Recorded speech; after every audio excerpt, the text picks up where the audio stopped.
Vous écoutez Europe 1, il est 11h30. Le journal de la santé avec Anne Le Gall. À la une de l'actualité, l'assurance maladie qui détecte de plus en plus de fraudes. 174 millions détectés en 2013. Les cabines de bronzage artificiel interdites en Australie depuis le 1er janvier. Enfin, pour ceux qui veulent se bouger un peu plus en 2015, pour prolonger son espérance de vie, sachez que courir, même lentement, c'est efficace. Et ça s'appelle marcher. L'assurance maladie détecte de plus en plus de fraudes. 174 millions d'euros repérés en 2013.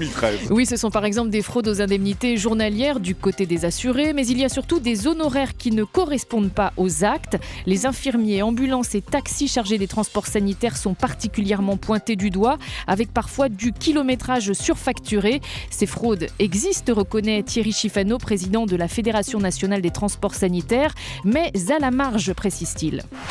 Le gros de la fraude, c'était sur des kilométrages abusifs, du kilométrage qui n'est pas le véritable kilométrage parcouru. C'est pour cette raison-là qu'on a demandé à ce que les entreprises de transport sanitaire soient équipées de géolocalisation et qui permet de tracer le parcours du véhicule pour éviter que les ambulanciers pourraient être tentés de tricher. Ce 1% de la profession ne reflète pas l'intégralité de la profession.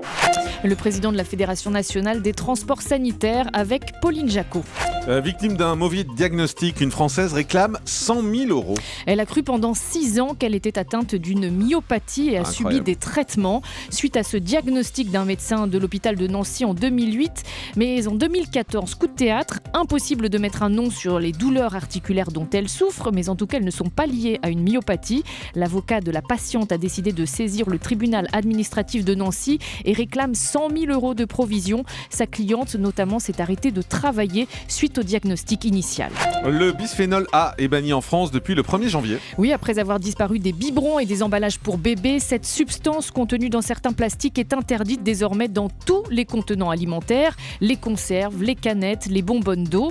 Le temps que les industriels s'adaptent à la norme, les consommateurs pourront encore trouver cette substance dans les emballages, mais la France est l'un des premiers pays au monde à bannir aussi largement le bisphénol A, une substance chimique qui perturbe le fonctionnement hormonal et qui est soupçonnée de favoriser l'obésité et les pubertés précoces. L'Australie abolit les cabines à bronzer. Cette mesure est aussi entrée en vigueur le 1er janvier dans la majeure partie des États australiens. Des études ont montré que le recours régulier au bronzage artificiel en cabine augmente de 40% le risque de mélanome, la forme la plus courante de cancer de la peau chez les jeunes Australiens. L'Australie est le 2e pays du monde après le Brésil à bannir ses cabines à UV artificielles. Pour prolonger son espérance de vie, courir, même lentement, est efficace. Et oui, c'est plus que marcher, c'est courir vraiment. Pour ceux qui ont l'intention de se mettre au sport en 2015, ou en tout cas bouger un peu plus, je rappelle cette étude américaine qui indiquait il y a quelques mois que courir quelques minutes chaque jour se révèle aussi efficace qu'un long jogging lorsqu'il s'agit de prolonger l'espérance de vie.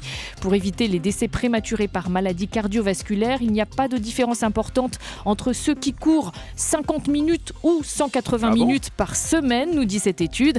Et en plus, on a même le droit de courir lentement, c'est-à-dire en dessous de 10 km/h. Et une minute, ça compte ou pas? Non. Le chiffre du jour, 21. Peut-être pas quand même.